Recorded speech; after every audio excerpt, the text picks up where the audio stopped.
AI को सीख करके उसमें करियर बनाया जा सकता है क्या? या फिर मैं भी 12th में हूँ, मेरा कोई कोडिंग बैकग्राउंड ही नहीं है, या इनफैक्ट मैंने कुछ बीएससी बीए समथिंग कुछ कर रखा है, तो क्या ये मेरे लिए है भी? या फिर मैं अगर किसी की बात सुन करके एआई का कोई कोर्स ले लूँ और उसे करने लग जाऊँ और बाद में मुझे रियलाइज हो कि ये मेरे लिए है ही नहीं, मुझे इसमें इंटरेस्ट ही नहीं आ रहा है, तो मेरा तो कितना टाइम बर्बाद हो जाएगा। डोंट वरी, मैं जो आपके लिए एआई का रोड मैप लेकर के आया हूँ, अगर आप उसको फॉलो करते हो तो अगर बाद में आपको रियलाइज होता भी है कि आपको शायद इसमें इंटरेस्ट नहीं आ रहा है, एआई में आपको इतना मजा नहीं आ रहा है, तो भी आपका टाइम वेस्ट नहीं होगा। आपने जो कुछ पढ़ा हुआ होगा वो इतना स्ट्रॉन्ग बेस दे देगा आपके करियर को कि जो टीयर 2 टीयर 3 कॉलेजेस के जो बच्चे बीटेक करके 4 साल में निकलते हैं ना, उनको आप एनी गिवन टाइम बीट कर दोगे। So before we start this video, my name is Utkarsh and you are watching Utkarsh. मैं एक वेब डेवलपर हूं, 4 साल से भी ज्यादा एक्सपीरियंस है इस इंडस्ट्री में। Let's start this video. Step 1, Google पर जाकर के जब आप एआई फॉर एवरीवन लिखते हो तो आपको कोर्सेरा, डीप लर्निंग, यूडेमी, सब पे कुछ ऐसे बेसिक कोर्सेज दिखेंगे जो इतने ईजी होते हैं कि शायद मतलब एक दिन तो छोड़ो 6-7 घंटे में खत्म हो जाएंगे, वो इतने बेसिक हैं।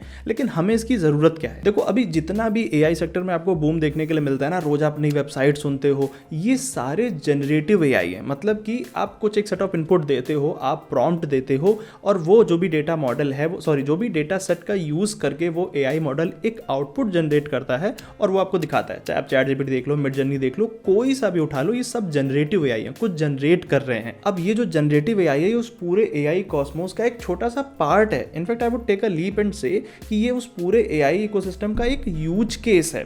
तो जब आप ऐसे बेसिक कोर्स करोगे ना एआई फॉर एवरीवन जैसे, तब आपको वो कॉन्टेक्स्ट पता चलेगा कि एक्चुअल में एआई है क्या, और जो बातें होती हैं हर तरफ की एआई फॉर डिकेड, जो अभी नेक्स्ट डिकेड है वो पूरा एआई के लिए है, फ्यूचर एआई के लिए है, वो क्या बातें हो रही है, उनका कॉन्टेक्स्ट आपको तब सही पता चलेगा और तब आपको आइडिया लगेगा कि क्यों सब लोग कह रहे हैं कि एआई इज फ्यूचर। स्टेप 2, देखो एआई का प्रॉब्लम क्या है कि एआई के नाम पे सब लोग कोर्सेज बेचना शुरू कर देते हैं। ये वाली कोडिंग सीख लो, ये कोडिंग सीख लो, ये लैंग्वेज सीख लो, इससे एआई आ जाएगा।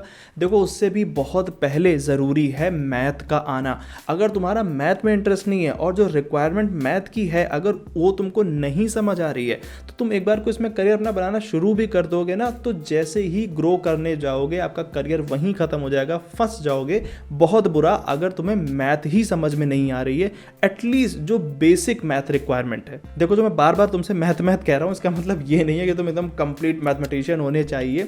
जो मैं 2-4 सेक्शंस बता रहा हूँ मैथ के, अगर उसमें भी आपकी बेसिक पकड़ है तो आप एटलीस्ट स्टार्ट कर सकते हो। Algebra, calculus, probability and statistics and linear algebra. अब मुझे पता है कि आप बोलोगे कि यार ये सब तो मैंने 12th में पढ़ रखा है, अब पता कैसे करें कि how much is too much, कितनी मैथ चाहिए थी, कितनी रिक्वायरमेंट है। एक डिस्क्रिप्शन में लिंक दिया है फ्री कोड कैंप का, बहुत तगड़ा बढ़िया आर्टिकल लिखा हुआ है। उसमें आप देखोगे कि हर सेक्शन में आपको अलग से टॉपिक वाइज डिवाइड करके भी बताया हुआ है कि ये टॉपिक आने चाहिए अलजेब्रा में, ये स्टैटिस्टिक्स में। और अगर मैं आपको ट्रस्ट बता रहा हूँ, अगर आपको उसका 100% नहीं आता कोई बात नहीं, 50% भी नहीं आता है कोई बात नहीं, अगर आपको 30-40% भी वो आता है ना, तो you are good to go. क्योंकि देखो, अगर 30-40% भी आता है तो तुम उसे ले जाओगे 90-99% तक खींच ले जाओगे, क्योंकि तुमको बात समझ में आ रही है। अगर उतना 30-40% भी समझ में नहीं आ रहा है तो थोड़ा प्रॉब्लम हो सकता है। और इसके लिए मैं कोई कोर्स वगैरह सजेस्ट नहीं कर रहा हूँ, सिंपली इसमें से काफ़ी कुछ आपको एनसीईआरटी की बुक में मिल जाएगा 12th में ही, और जो कुछ बच जाएगा तो वो जेईई की बुक्स उठा लेना, उसमें आपको सारी चीज़ें मिल जाएंगी। Step 3, Python, 100 days of code, the complete Python pro boot camp. 12 lakh से भी ज़्यादा स्टूडेंट इसको कंप्लीट कर चुके हैं, 2 लाख से तो ज़्यादा इसकी रेटिंग है। और ये कोर्स डॉक्टर एंजेला यू का है, और ये इसलिए इतना फेमस है क्योंकि पहली चीज़ कि खुद उसमें लिखा हुआ है कि कोई आपकी कोडिंग बैकग्राउंड की रिक्वायरमेंट नहीं है, आपको स्क्रैच से लेकर के एडवांस तक यहाँ पे पढ़ाया जाता है।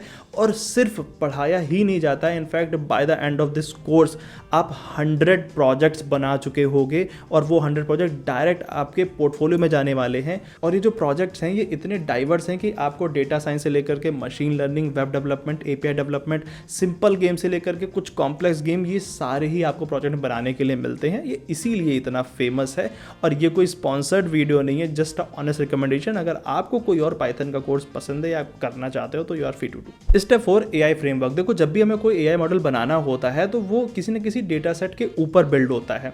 अब उस डेटा सेट को हमें डीप लर्निंग प्रोसेस के थ्रू लेकर के जाना होता है, तो उसके लिए जो एल्गोरिथम है, जो उसकी प्रोसेसिंग के लिए जो एल्गोरिदम है वो हम स्क्रैच से नहीं लिखते हैं।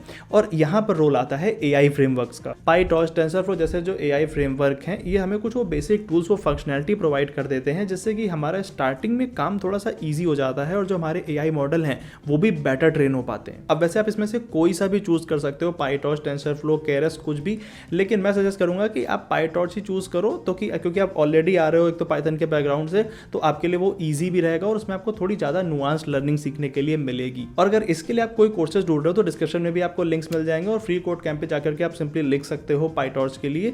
आपको बहुत सारे 25-25, 26-26 घंटों के सीधे वीडियो मिल जाएंगे जिसमें एक ही वीडियो में आपको काफ़ी कुछ कवर हो जाएगा। और अगर यहाँ तक के रोड मैप को आप ऑनेस्टली फॉलो कर रहे होगे तो आपको ये ऑलरेडी पता चल जाएगा कि इसके आगे अब आपको स्पेशलाइजेशन की तरफ बढ़ना पड़ेगा कि आपको अब कंप्यूटर विजन की तरफ जाना है या NLP की तरफ जाना है या फिर आप डीप लर्निंग में जाना चाहते हो और इसके आगे आपका स्पेशलाइजेशन होगा। और अगर इसमें आपको कोई कंफ्यूजन हो रहा है तो आप स्टैनफोर्ड यूनिवर्सिटी का एक कोर्स है मशीन लर्निंग स्पेशलाइजेशन करके, कोर्सेरा पर फील अवेलेबल है, ऑडिट करके पढ़ सकते हो और वहां से आपको ये चीज़ क्लियर हो जाएगा कि आपको आगे इसमें कैसे ग्रो करना है। और इस पूरी जर्नी में अगर आपको किसी भी पॉइंट पर लगे कि आपको किसी कम्युनिटी से कनेक्ट होना है तो दो बहुत फेमस कम्युनिटी है, एक कागल, दूसरी हगिंग फेस। आप उसमें जा सकते हो, वहां पर आपको प्रोबेबली किसी भी तरह का आप AI मॉडल बना रहे होगे तो आपको जो इमेजिन भी कर सकते हो वो भी डेटा सेट वहाँ पे मिल जाएगा।